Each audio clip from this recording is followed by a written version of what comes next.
Hello, everyone. This is Tammy Fisher with In the Doll World, and I'm here today with my beautiful co-host, Miss Georgette Taylor.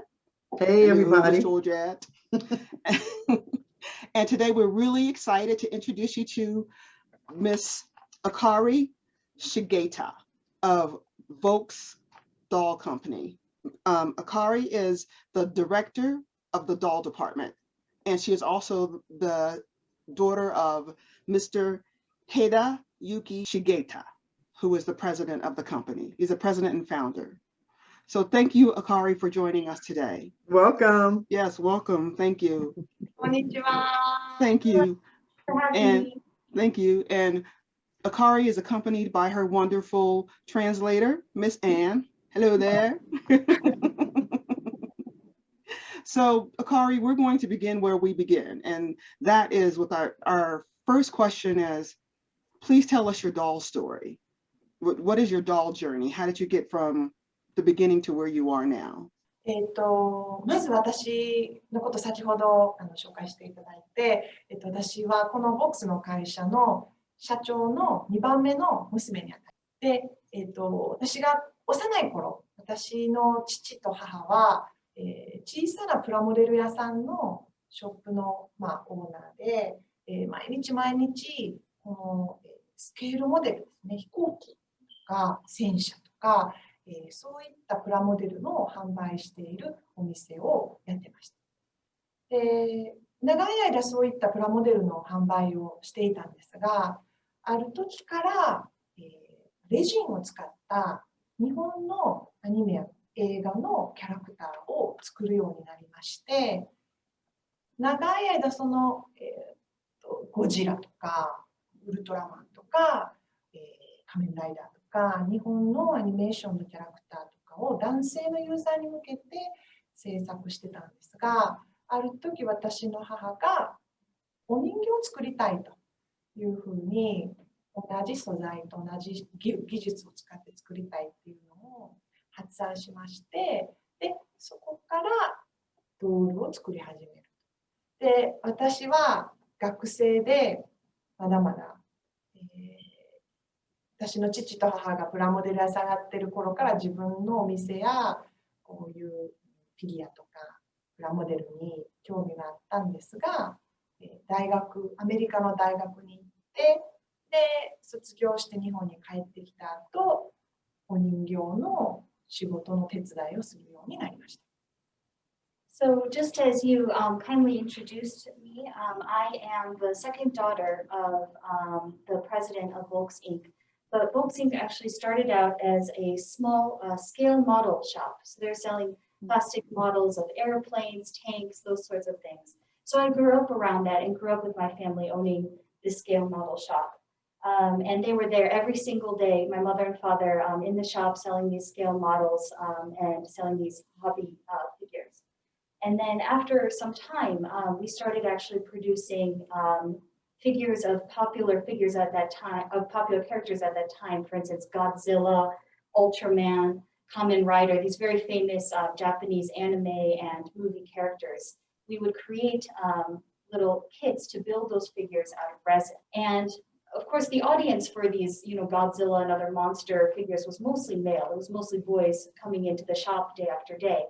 And after some time, my mother said to my father, I would like to start making dolls to welcome a more diverse crowd into our stores. So we started to use that same resin casting technology that we already had to create dolls. So that was really the start of dolls for VOLKS and also for me, because I grew up around these figures and plastic models, and so I already had some interest in that. But after I went to college in the United States, graduated and came back, that was really when I started to become involved in the dolls at VOLKS Inc. And started helping out with the creation of dolls at VOLKS. That's pretty cool. A great story. Yeah, yes. I love that. I love that. Yes. Did you, when you were little, did you play with the dolls, or did you play with any other dolls besides the ones that were being created at the family's company? 私が小さい時に、小学校4年生だから私が、10歳ぐらいですかね。初めてこの27センチのお人形をクリスマスプレゼントに1体だけ買ってもらったことがあります。その当時、私たちの家族はもう本当に貧乏で、そのお人形を買ってもらうっていうことがあまりなくて、まあ、私が思ってるだけかもしれないけど、あんまりおもちゃとかをあんまりで、初めて27センチの当時日本の、ファッションドールのジェニーちゃんというお人形を買ってもらったのがすごく記憶に。So when I was little, actually in fourth grade, so I was about maybe 10 years old, that was the first time that my family ever bought me a doll, and I'll never forget it. It was one of those 27-centimeter dolls, which was very popular in that time, a Jenny-chan, a Japanese fashion doll. And my family at that time, when I was young, we really did not have a lot of extra money to be spending on toys and dolls and things like that. Maybe that was just my impression at the time, but we didn't really get those sort of things. So when I received this as a present, it was huge for me, and I'll never forget that doll that I received on that day. Oh, that's wonderful. Let me ask you this question first, because I'm assuming. Did you spend a lot of time in the factory itself? 私が小学校の、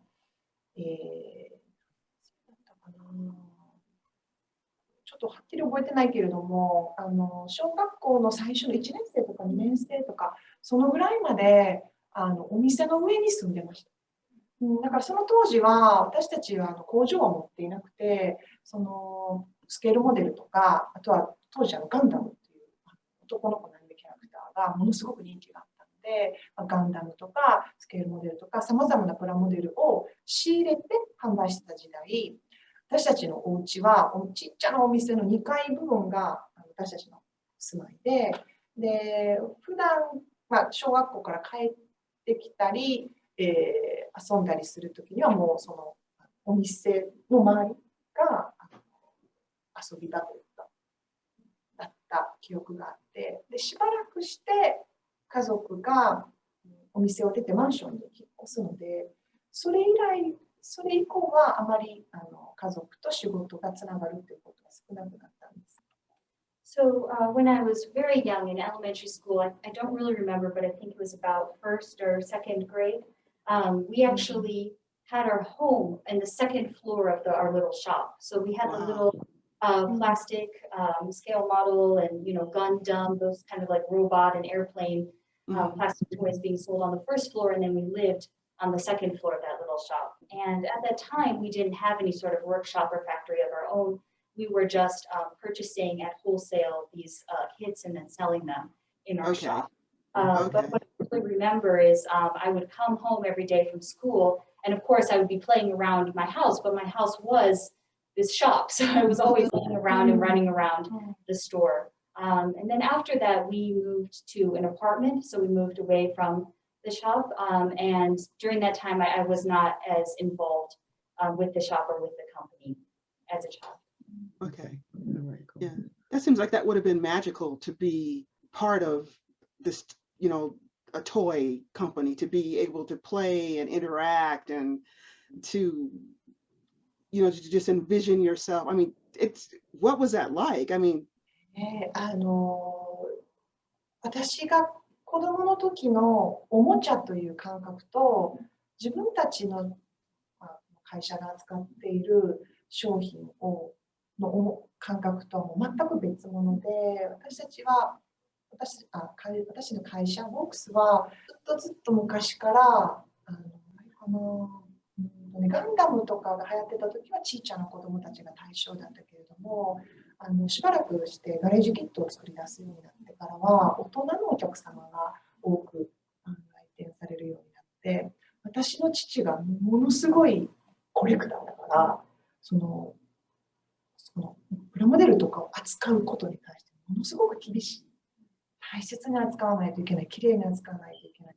おもちゃというふうに遊んではいけない。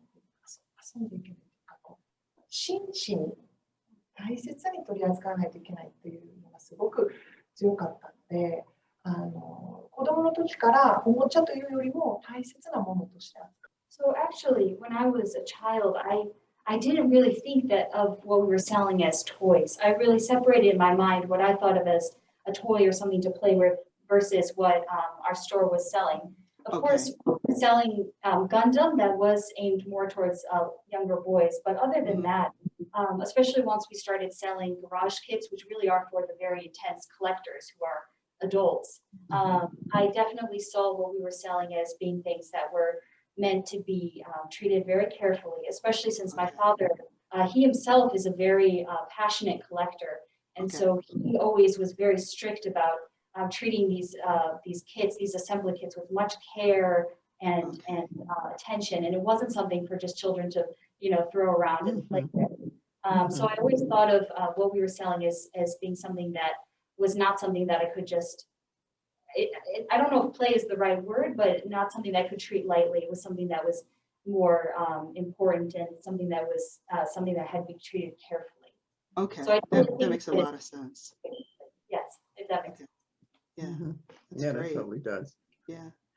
And you said your mom at some point told your father that she would like to start making dolls. And so was that the beginning of the Volks that we know? Or, okay, yes? Okay, okay. So your parents decided to go and make the dolls, and before then you said they were doing wholesale, they were purchasing items and selling them. So this is when they went into manufacturing, when they made the dolls. Is that correct? ドールを作る前に日本のアニメや映画のキャラクター、ゴジラとかウルトラマンとかそういうキャラクターを作っていました。Before they started making dolls, they actually had already made the move from only buying wholesale to actually manufacturing when they were making those resin kits of Godzilla, Ultraman, and other. Okay. Really the transition into making young products, and then after that was when they started making the dolls. Okay. So with your early dolls, were they the BJD dolls, or what were they like? How did they start out? Yeah. 私たちが使っていた今も使っているレジンという素材を使って造形師が造形を初めて作ったのがこの27センチ小さなサイズのお人形です。でこれを私たちは、その時、これがね1998年に発売しているのでもう20からい経つんですけど、当時体のジョイントが動くというのはすごく珍しくて、私たちがフィギュアの感覚とドールの美しさを足してドルフィーという言葉を新しく作って私たちの製品につけたのが私たちのボックスのドールの始めです。So the start of dolls at Volks was actually in a smaller size, the 27 centimeter, and this was created by the sculptors that we had at our company used resin, which is resin today, but they used resin to sculpt these dolls, and that was in 1986. 1998. Oh, I'm very bad with numbers, both in Japanese and English. So that was in 1998. So 1998. Okay.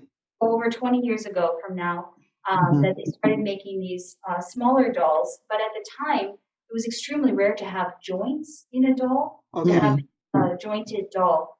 And that was because we wanted to combine the figure. So what we had been doing previously, the sort of action figure or the collectible figure, all of the possibilities that those figures bring together with the beauty and gorgeousness of a doll. So that's why we created the Dolphy. So it's doll and figure, Dolphy. Oh, okay. That's where the name came from. Okay. Exactly. So that's what creative. And that was the start of dolls at Volks, was that creation of Dolphy. Okay. Okay, great. Okay, that's cool. Okay. When did it become a bigger doll, and when did the bulb the ball joint started to come into play, or more articulation started to come into play for the dolls?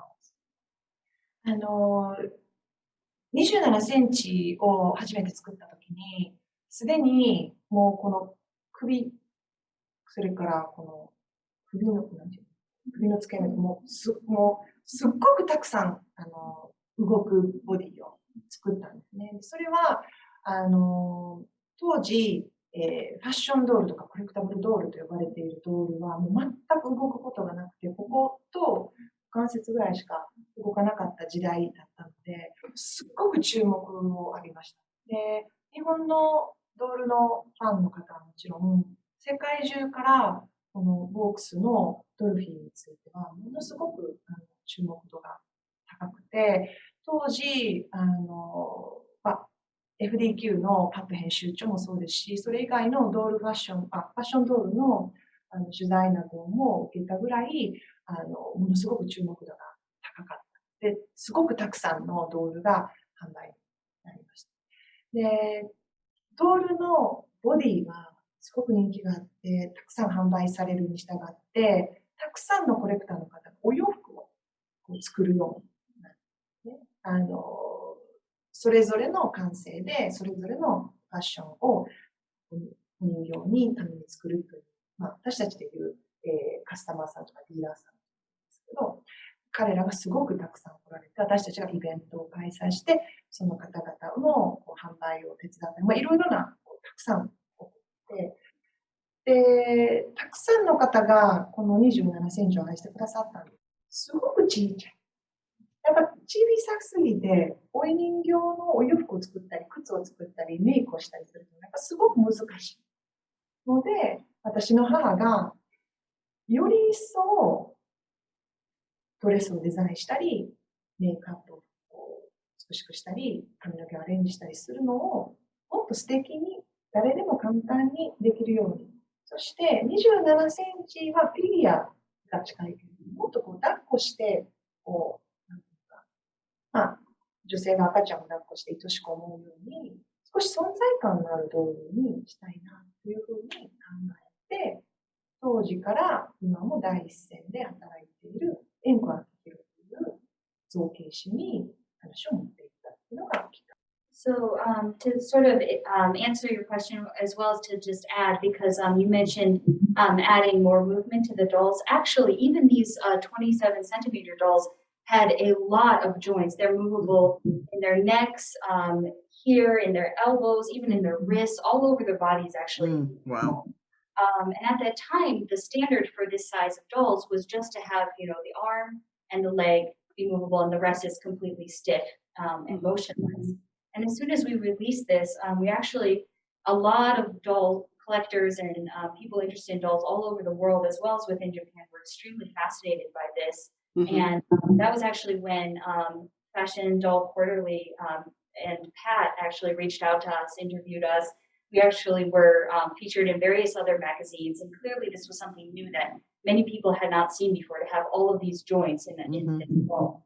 And as such, we sold many dolls. It became very popular, and we noticed that people were starting to make their own clothes for these dolls and sort of customize them to fit their own personal fashion sense, their own personal style. And we actually began, that's when we started holding our events, which we still hold today, bringing in what we call dealers, but they're people who make their own clothes, accessories for the dolls, because we wanted to make a space for them to sell those things and to share and to build the community together. But what we started noticing, or really what my mother pointed out, was that these are very small dolls, so small. And so it's hard actually to make little accessories for them, to make their clothes, to put makeup on them, to make shoes for them. It's extremely difficult because they're so small. And so she proposed that we create a larger doll that would be easier for more people to customize with makeup, with clothes, with shoes, accessories, and also because these are so small, you can't really hold them in your arms. And she wanted a doll that had more presence and more weight to it, and something that you could sort of hold, like a mother would hold a baby, sort of like holding close to your body, and have that sort of sense of closeness with the doll. So that's what really inspired making the larger doll. And the sculptor who was in charge of creating that larger doll, Akihiro Enku, he's still with us today, actually, as our major Beautiful. sculptor. And he's the one who created the Super Dolphy. Okay. Nice. Very nice. Your mom is smart. Just so you Yes. know. Yes. Tell her we said so. She's very Yes. smart. Awesome. Very That's smart. very Yes. cool. Yeah. Yes. So 27 centimeters, that's about 12 inches? Or is it a little larger than 12? Because it's You're about. asking me numbers. Oh, okay. Because I think it's about half. It's like we call it like a sixth size. Like 1/6, like a Barbie. Okay. That's Yeah. about 12 inches. Okay. Yes, Okay. yes. That makes sense. So that's when the Super Dolphy dolls were made. So which of the dolls at the table are your Super Dolphies? この2人がスーパードルフィーのシリーズの中のスーパードルフィー16ジュエルズというシリーズ。So these two here are within our Super Dolphy line, and they are the Super Dolphy 16 jewels within the line. Okay. And one of the things that we talked about, or that you've been following us, one of the things that we really appreciate about dolls is we like to see dolls of different colors and ethnicities and different facial molds. And you said that you have some new dolls that you wanted to share with us today. So we're excited to see them. I mean, I can't believe the diversity here, blue and green and red hair, and just amazing. Your company's doing great work. こちらにいるのが私たちの、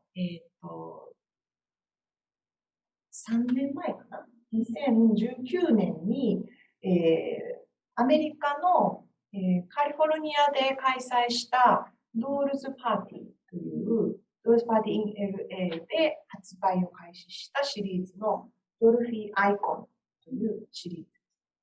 So these dolls here are part of the Dolphy Icon series, which was first released 3 years ago at the Dolls Party in LA, which was held in Los Angeles, California in 2019. Okay. 2019年から発売以降、毎年新しい、お洋服やとかメイクアップのドルフィーアイコンたちを発売してるんですけど、彼女たちが2021年に発売される。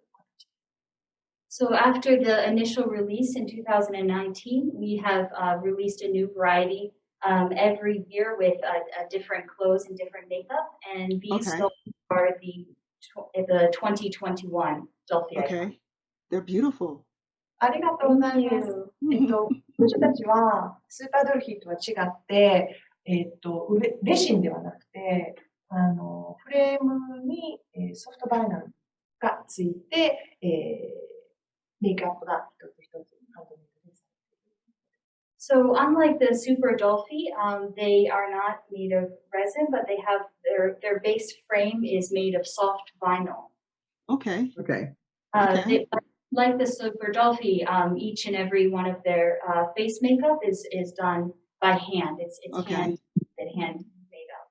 So they're all one-of-a-kind dolls because their faces are a little different. 私たちがお届けしているスーパードルフィーとかドルフィーアイコンはすべてハンドメイドで手作業でメイクしてますけど、私たちのカテゴリーでいうワンオブカインではない。なぜかというと同じお洋服を使う。同じお洋服。All of our Super Dolphy dolls and these Dolphy Icon dolls are hand painted each one by one, but we don't classify that as our category of one of a kind because they do have the same outfit and they're done in the same way. Okay. And sorry. It's probably hard to see them because it's so far away. So I'll send you photos afterwards. Yeah, so I was going to ask you to please send Yeah, us some beautiful. photos. Yes. Yeah. And Great. do you have these two beautiful ladies next to them with the wearing white, one with the long white hair, and Yes. who are these beautiful ladies? この子たちもドルフィーアイコンのシリーズで、この子以外は全員名を分けてるんですけど、同じヘッドモールドでそれぞれ違う肌色キャラクターの名前がついてます。So these two ladies are also Dolphy Icon, and they have actually the same head as each other, except for this one here has the closed eyes, but the other ones have the open eyes, and they just have a different skin tone, and they each have their own name for the skin tone and for the doll themselves. Okay. So every year you release a new doll. Is it always this Dolphy Icon line, or what dolls do you release annually? 私たちの会社は、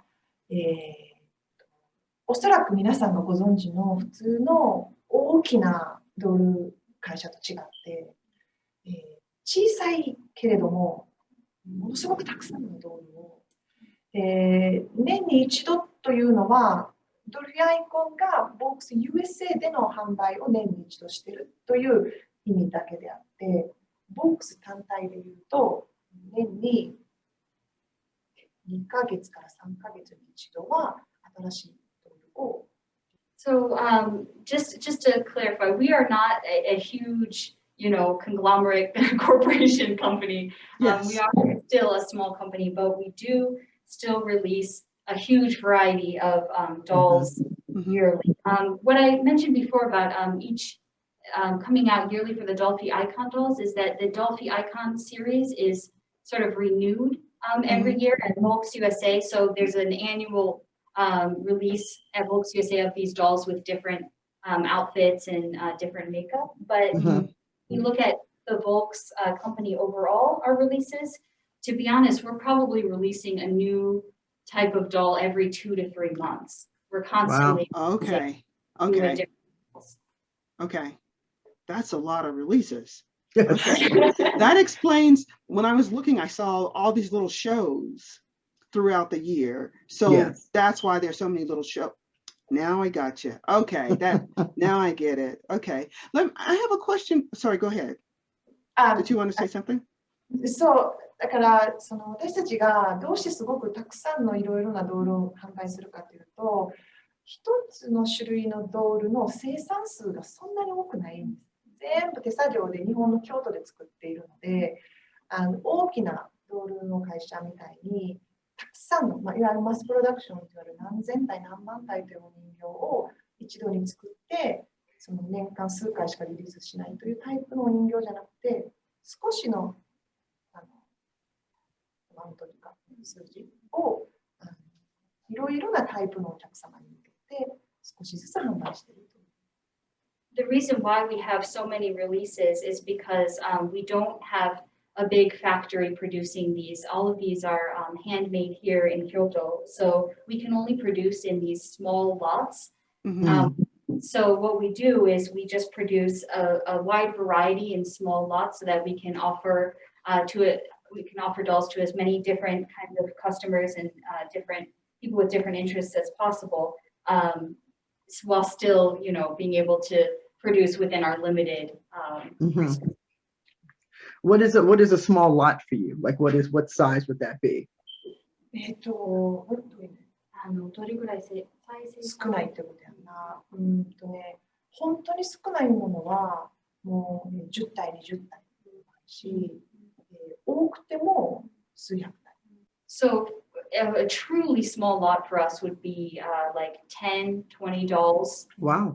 1体もあるか。There's actually one. If you want to talk about, if you want to be really precise, there's actually ones that are really one of a kind. There's only Yes, you said you had one of a kind. Yes. Okay. All right. Small size is one, and then a small size would be 10 to 20. But even the largest of our lots would be a few hundred. Okay. That's wonderful. So I have a question for you. When we talk to doll artists and when we just look around at the dolls that are being made, we don't see the type of diversity that you are presenting here. And one of the reasons that people say that they don't make more diverse dolls is that once you add color, when you change the color, it's more expensive. Is that true? And is it significantly more expensive to make a blue doll or brown doll than it is to make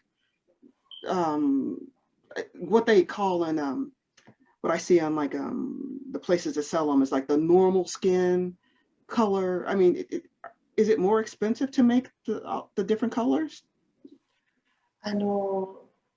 ドールを作る費用は、さまざまなタイプのドールによって本当に異なるので、一概に濃い肌色が高いというのはないんですが、私が確実に伝えられるのは、濃い肌色をコンスタントに継続して美しく仕上げていくっていうのには、ものすごく手間がかかる、難しいことであるというのは事実。So because depending on the doll, the cost that goes into production can really vary hugely. I can't say, that adding colors to the skin tone or making darker dolls is always more expensive because really case by case.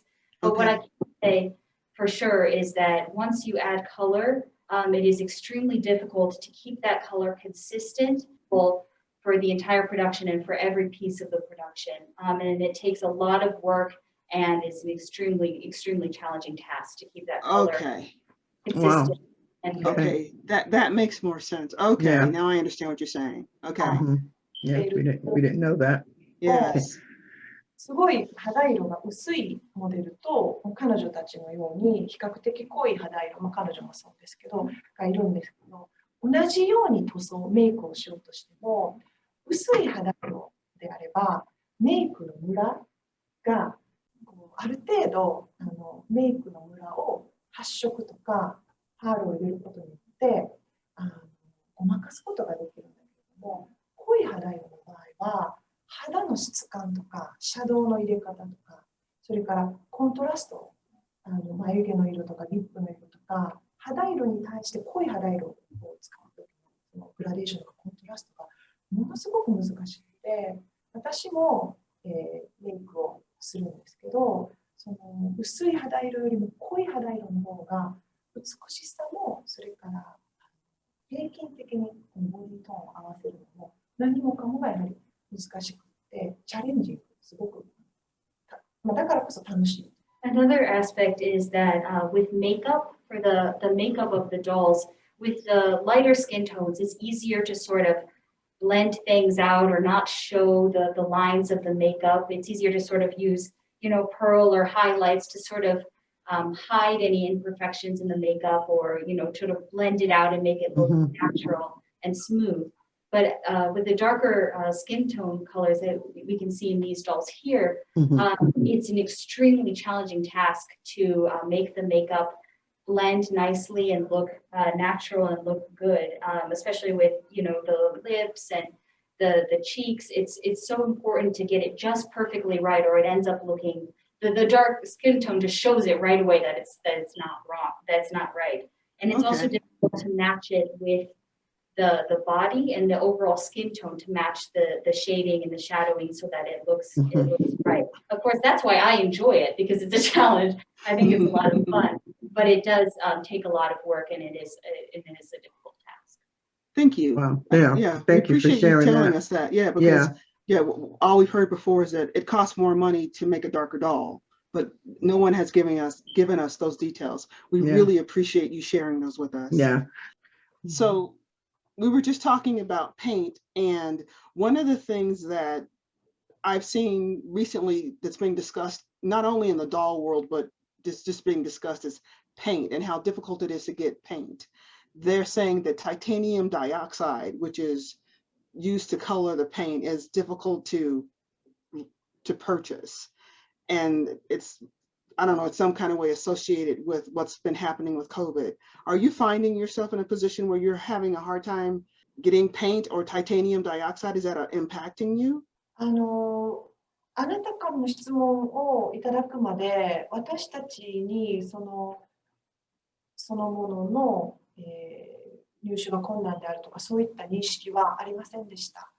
私たちがドールを生産するときに使っている素材は問題なく安定的に入手ができていますし、日本の私たちには今現在問題はあります。So until I actually, you mentioned this in your questions, I had never really knew that this was a problem or that this was happening because here in Japan, all of the things that we use in the production of our dolls, the production is still going smoothly. I mean, we are still with no problem. So I'm not really sure about the worldwide system, but for us, we're not having any problem getting the supplies That's great.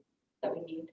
There are people who are saying they've got a 6-month wait on it, on the titanium dioxide, so that they're not able to get new paint because they don't have this chemical in it. So that's great that it's not impacting you. Yeah, we didn't know about that. Okay. That's good. Very good. Yeah, that's great. So I just wanted to piggyback off what you talked about your journey into becoming the director of the doll department there at Volks, and I just wanted to know a little bit more about how you started in the company, and what levels you had achieved, and what you do now. What does that consist of?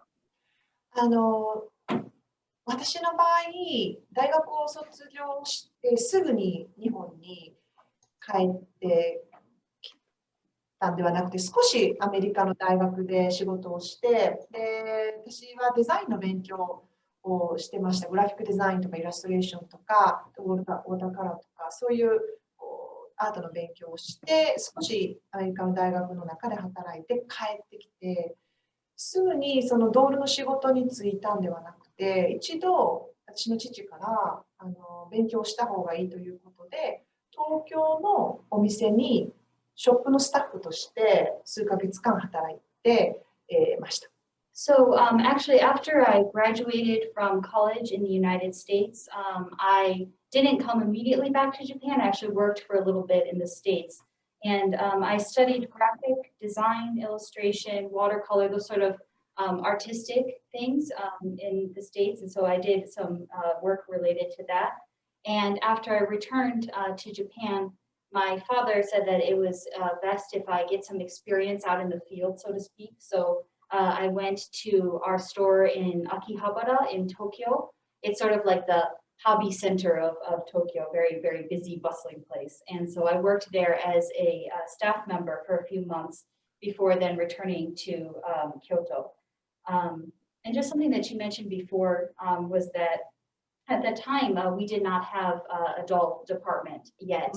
で京都に私が帰ってきてから、私の母が当時行っていたドールのパッケージとか、商品化のお手伝いをしたり、あとは写真を撮ったり、お客様にお届けする広告のページのデザインを作ったりという仕事を経て、ドールのメイクアップを始めました。で、ドールのメイクアップを始めてからしばらくして、ドールそのものの企画、お洋服のデザインとか、生産の指示とか、発売企画をするようになって、そのあたりから徐々に私の下に部下が何人か勤めるようになって、今現在のドール企画室というチームが作るようになりました。So when I returned to Kyoto, I first started becoming involved in sort of the advertising aspect of the dolls, so creating the ads. I also was involved in just the physical packaging and shipment. That was really what I started doing, was really just packing and shipping and doing sort of that work. And then I moved to creating the advertisements, the marketing of the dolls, and being involved in that sort of design. We have a magazine called VOLKS News, and I was involved in the design of VOLKS News. And then from there, I slowly started to be involved in the makeup of the dolls and became a makeup artist of the dolls themselves. And then from there, slowly started being more involved in the actual doll design itself. Being involved in the release of the dolls, the sales of the dolls. And then from there became sort of in charge of this group. We now have many employees that have come to work under me in the doll department, and we've sort of built this doll department around specifically the dolls, which didn't exist when I first came in. Wow, that's pretty Yeah, cool. that's great. Yeah, that's really good. Yeah, I love how it's like you've been like all over the company. So when someone comes and says, I'm having a problem here, you understand what it's, you know, you have worked in that department, so you can say, oh, I know what it's like to be on the staff level and how to deal with that. That's wonderful. Yeah. Yeah, that's, you've got a great background. It sounds like your parents are just, they have these great minds for business. You know, your mother, and it's like, no, we need to have a doll. No, we need a bigger doll. And your dad's like, no, you can't come back yet. Go and do that, and go over here and do that. And now you can come back. Your parents have, I mean, they've got great minds, just great minds. ありがとうございます。Thank you so much. 実は私は4人兄弟なんですね。で、私の姉がいて、私がいて、弟が2人いるんですけど、全員私たち同じ会社で働いています。So thank you so much for your kind words. And actually, I have 3 other siblings. There's 4 of us in total. And I have my older sister, there's me, and then my 2 younger brothers. And all 4 of us work here at Volks. Nice. That's That's great. very nice. Yeah. That is great. Really. それも私の両親がそれぞれの子供たちにフィットしたというか即した仕事を用意してくれたということもあるんですが、幅広い分野の仕事をしているために働くことができた。私の姉は私の母がエンプロイ従業員のために作った保育園で今は働いてますし、で私の弟はホビーの分野で、私のもう一人の弟は、財務の方。So our parents definitely wanted to support us and to have us find a job within the company that really fit each of our individual personalities and skills. And because of that, we each got to experience a very broad range of different tasks and different careers. And my oldest sister now, she is actually in charge of the preschool, which my mother has set up. And my younger brother, the older of my 2 younger brothers, is in the hobby department, which is more the scale models and those sorts of things. And then my youngest brother is now working in the finances department of the company. I think that's really amazing that your parents understood that as far as you guys learning all the different aspects of that and then honing in on what made you great in which area, because a lot of times that doesn't really happen. You know, they'll put you in a position and this is what they expect you to do, even though that's not your passion or you're not very good at that, you know. So, and it does, that kind of tends to create a lot of conflict in families, because, you know, nobody is really being groomed in the area that they have experience in or that they enjoy doing. And so I think that's a great way to do that. Your parents did wonderful in that aspect of finding what fits for you and making it, just makes the company much more successful, I think, you know. So that's great. And it's so funny you said scale modeling. My husband is a big scale modeler. He loves scale modeling. Oh my gosh, like I cannot even, trust me, my garage is filled up with kits. He loves kits and he's been doing that for many, many years. So yeah, I understand how much that's appreciated too in that type of genre too. So because he loves it, and it takes a lot of skill for that. So yeah, very cool. Yeah, I love it. Yeah. And so I'm getting a much better understanding of why your father is like a superstar. You know, people, you know, why he's so popular at the conventions and everything. Your parents are just, they just seem to be just people who just are just great thinkers, and you know, and they're thinking with their customers in mind, and they're thinking with you all about what position is best based upon your personalities. I understand your father, you know, why there's that popularity. That it makes sense. It seems like he's just really just very thoughtful And so that would lead to your popularity. And that takes me into you all have become like, you're like synonymous with BJD dolls. It's like Volks, Dolphy. Those are the names that you hear with BJD dolls. So how did you end up in that position? What was that journey? 私たちのスーパードルフィーというシリーズはこれもコンセプトも、名前もそれからどのようにして生産販売をするのかも全て私の父と母が一番最初のコンセプトから何もかも決定したんですけど、決定的にこれまでのお人形と異なるのが、スーパードルフィーはただのお人形ではなくて、そのドールを購入される、お迎えされるオーナー様自身である。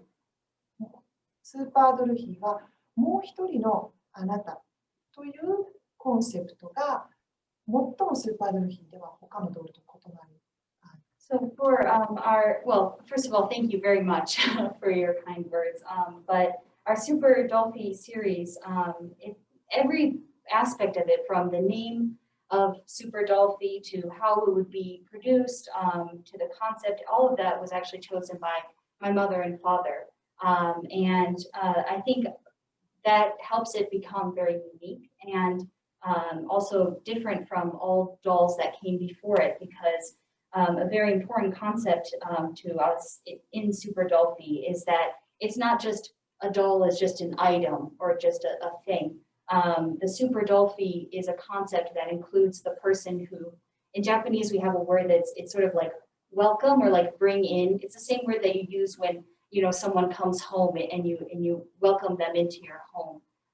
So when that owner, and that's what we don't say purchase.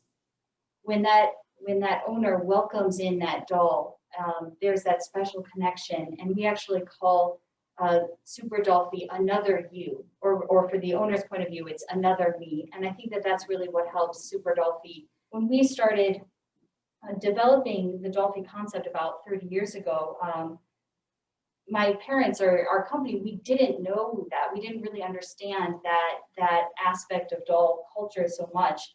And we were just thinking of it the same way that we had thought of all of our, scale models. We were selling plastic scale models, which are, created by the owner. The person, takes apart all the parts and puts it together and paints it as they like. And we thought of dolls in the same way, that it should be something that can be, really customized by the person. So from the very beginning, there was this sense of having it be like a figure where you can take off the wig and change the hairstyles. You can, paint makeup any way you like. You can even take off the head, switch, the eyes, the eye colors. And at that time, that was really it. All of those things were really taboo. I mean, it was said to be a big taboo to, cut your doll's hair or like draw anything on the doll's face. I mean, I think we've all been told not to do that. Mm-hmm. And so I think that we really sort of went against many of those taboos or things that were not done at the time. And I think that is what really helped to establish Dolphy, Super Dolphy as sort of a special and unique brand. And I also think that it really makes it perfect for now when people are becoming more passionate about expressing themselves, having the freedom to customize things as they like.